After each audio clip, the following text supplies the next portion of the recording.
Hi friends, അപ്പോൾ ഇന്നത്തെ വീഡിയോയിൽ നമ്മളൊരു നെക്ക് ഡിസൈനാണ് കാണിക്കുന്നത്. അപ്പോൾ ഇതിൻ്റെ കട്ടിങ് വീഡിയോ ഇട്ടിട്ടുണ്ട്.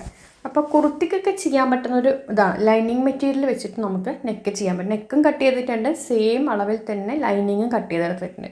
നെക്ക് നിങ്ങൾക്ക് എത്ര അളവിലാണോ വേണ്ടത് ആ അളവിൽ കട്ട് ചെയ്തെടുത്തിട്ടുണ്ട്. ഓക്കെ, അതിന് ശേഷം നല്ല വശത്തിൻ്റെ മേലെ ലൈനിങ് വെച്ച ശേഷം ഞാൻ ചോക്ക് കൊണ്ട് വരയ്ക്കുന്നുണ്ട് കേട്ടോ. എളുപ്പത്തിലുള്ള നെക്ക് ഡിസൈനാണ്, കാരണം ബിഗിനേഴ്സിനൊക്കെ ഏറ്റവും എളുപ്പത്തിൽ ചെയ്യാം, കണ്ണും പൂട്ടി ചെയ്യാൻ പറ്റുന്ന നെക്ക് ഡിസൈൻ. വളരെ നമുക്ക് ഒരു മിസ്റ്റേക്കും ഇല്ലാതെ ചെയ്യാൻ പറ്റും. അപ്പോൾ നോക്കിയാൽ ചോക്ക് വെച്ചിട്ട് 4 ഇഞ്ച് തയ്യൽ തുമ്പിൽ വരച്ചു കൊടുക്കുക. നല്ല വശത്തിൻ്റെ മേലെയാണ് ലൈനിങ് വെച്ചിരിക്കുന്നത്. എന്നിട്ട് ഇതേ 4 ഇഞ്ച് തയ്യൽ തുമ്പിൽ നമ്മളതുപോലെ ഒന്ന് അടിച്ചു കൊടുക്കുക കേട്ടോ.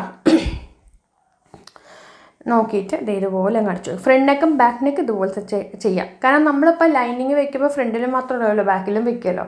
അപ്പോൾ നമുക്ക് ബാക്ക് നെക്കിനും ഫ്രണ്ട് നെക്കിനും ഇതേപോലെ തന്നെ ചെയ്ത് തന്നെ നമുക്ക് പെട്ടെന്ന് പണി കഴിഞ്ഞിട്ട് ഈ നെക്ക് അടിച്ച് മറിച്ചിട്ട് കഴിഞ്ഞാൽ ലൈനിങ് മെറ്റീരിയൽ വെച്ച് നിങ്ങൾ നെക്ക് ചെയ്യുകയാണെങ്കിൽ ഈസിയാണ്. അത് നമുക്ക് വിയോ സ്ക്വയറോ എന്ത് വേണമെങ്കിൽ നമുക്ക് ചെയ്തെടുക്കാം കേട്ടോ.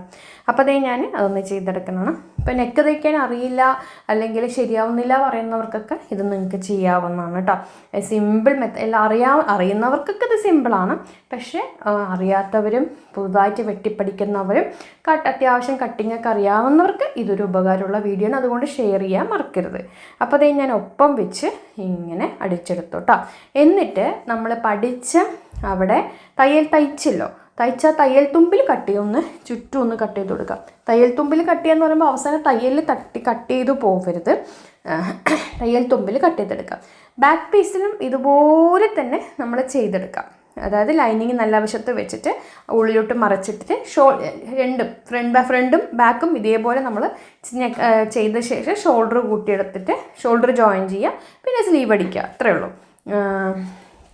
ഓക്കെ, അപ്പോൾ നമുക്ക് ഇങ്ങനെ കട്ട് ചെയ്ത് നമുക്ക് എടുക്കാം. കണ്ടല്ലോ, നോക്കിക്കേ. തയ്യലിൽ ഒട്ടും തന്നെ തട്ടാൻ പാടില്ല കേട്ടോ. ബാക്ക് നെക്കിനും ഫ്രണ്ട് നെക്കിനും ഇതേപോലെ ചെയ്യാം. ഇനി നോക്കിക്കേ, ഈ ഒരു ലൈനിങ് മെറ്റീരിയൽ നമ്മൾ നേരെ എടുത്തിട്ട് അതിൻ്റെ ഉള്ളിലോട്ട് ഇട്ടു. എന്നിട്ട് ശരിക്കും പറഞ്ഞു കഴിഞ്ഞാൽ ഇപ്പോൾ കോട്ടൺ മെറ്റീരിയൽ നമുക്ക് അങ്ങനെ പതിച്ചടിക്കണം നിർബന്ധങ്ങളൊന്നുമില്ല. കോട്ടൺ മെറ്റീരിയലാണെങ്കിൽ ഒട്ടും അടിക്കേണ്ട ആവശ്യമില്ല. ഇതിപ്പോൾ വിചിത്ര സിൽക്ക് സാറ്റിൻ മറ്റേ ക്രേപ്പും ആയതുകൊണ്ട് ഞാനൊന്ന് അടിച്ചു കൊടുക്കുകയാണ് കേട്ടോ. അപ്പോൾ ഇതിങ്ങനെ വെച്ച ശേഷം ഒന്ന് തുമ്പ് വശത്തൊന്ന് അടിച്ചു കൊടുക്കുക. ഇപ്പോൾ ബീഡ്സ് ഉണ്ടെന്ന് പറഞ്ഞാൽ നമുക്ക് തയ്ക്കേണ്ട നിർബന്ധമൊന്നുമില്ല. ശരിക്കും പറഞ്ഞാൽ അങ്ങനെ നമുക്ക് അങ്ങ് അടിക്കാതെ ഇരിക്കാം. ശരിക്കും ബുദ്ധിമുട്ട് നമുക്ക് തയ്ക്കാതെ തന്നെ ഇരിക്കാവുന്നതാണ്.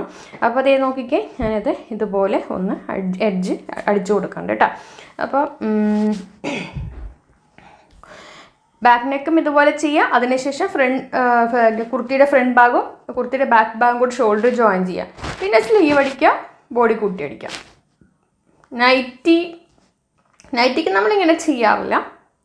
കുർത്തിക്കും ഗൗണുകൾക്കൊക്കെ നമുക്ക് ഇങ്ങനെ ചെയ്യാം. ഫ്രോക്ക് ഗൗണുകൾക്കൊക്കെ നമ്മൾ ഇങ്ങനെ ചെയ്യാം. ഇപ്പോൾ ബീഡ് വർക്ക് ചെയ്ത വർക്കുകളൊക്കെ തുണി മേടിച്ചതിന് ഇതുപോലെ ഒക്കെ നമുക്ക് ചെയ്യണ എളുപ്പമാണ് കേട്ടോ. മറ്റേ രീതിയിലൊക്കെ ചെയ്യുമ്പോൾ ബീഡ്സിലൊക്കെ കൊള്ളും, നമ്മുടെ സൂചി പൊട്ടിപ്പോവും. ഇത് കണ്ടോ, ഞാനിപ്പോൾ തുമ്പത്ത് കൂടി അടിച്ചു വരുന്നത് കണ്ടോ. അപ്പോൾ ഞാൻ ഇത് ഫുള്ളായിട്ട് അടിക്കണമെന്നും കാണിക്കുന്നില്ല, കാരണം സ്ലീവ് അടിക്കലും അതൊക്കെ നമ്മളൊക്കെ ഒരുപാട് എല്ലാത്തിലും സ്ലീവ് കൂട്ടി അടിക്കുന്ന ബോഡി ക്ലോസ് ചെയ്യുന്നതൊക്കെ ഒരുപോലെ തന്നെയാണ്. നൈറ്റിക്കും കുർത്തിക്കും എല്ലാത്തിലും ഒരേപോലെ തന്നെയാണ്.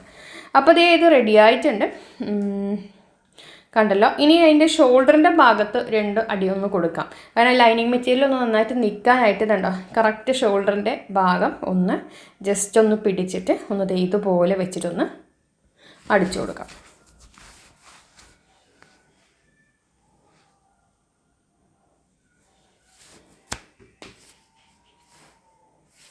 അതുപോലെ തന്നെ അപ്പുറത്തെ ഷോൾഡർ ഒന്ന് അടിച്ചു കൊടുക്കാം.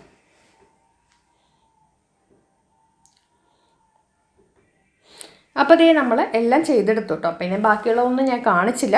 നെക്കാണ് ഇതിൽ മെയിനായിട്ട് ഞാൻ ഉദ്ദേശിച്ചത്. സിമ്പിളായിട്ട് നമുക്ക് ഇപ്പോൾ ഓൾറെഡി നമുക്ക് നെക്ക് ഉണ്ടെങ്കിൽ നമുക്ക് ആ നെക്കിൽ നിന്നും 4 ഇഞ്ച് ഉള്ളിലോട്ട് നമ്മൾ കട്ട് ചെയ്തെടുക്കുക. കട്ടിങ് വീഡിയോയിൽ ഞാൻ കാണിച്ചിട്ടുണ്ടായിരുന്നു. ഇതിൻ്റെ ഈ വീഡിയോയുടെ ലാസ്റ്റ് കട്ടിങ് വീഡിയോ ഞാനൊരു ബോക്സിൽ ഇട്ടേക്കാം, അപ്പോൾ നിങ്ങൾക്ക് നോക്കാൻ പറ്റുമല്ലോ. നോക്കിക്കേ, ഇത് നല്ല അടിപൊളിയായിട്ട് നമ്മൾ ഫിനിഷ് ചെയ്തെടുത്തിട്ടുണ്ട്. അപ്പോൾ വീഡിയോ ഇഷ്ടമാക്കി ഷെയർ ചെയ്യാൻ മറക്കരുത്. എളുപ്പത്തിൽ ചെയ്യുന്ന ഒരു ട്രിക്കാണ് ഇന്നത്തെ വീഡിയോയിൽ കാണിച്ചു തന്നത്. അപ്പോൾ അടുത്ത വീഡിയോ ആയിട്ട് വരാം കേട്ടോ.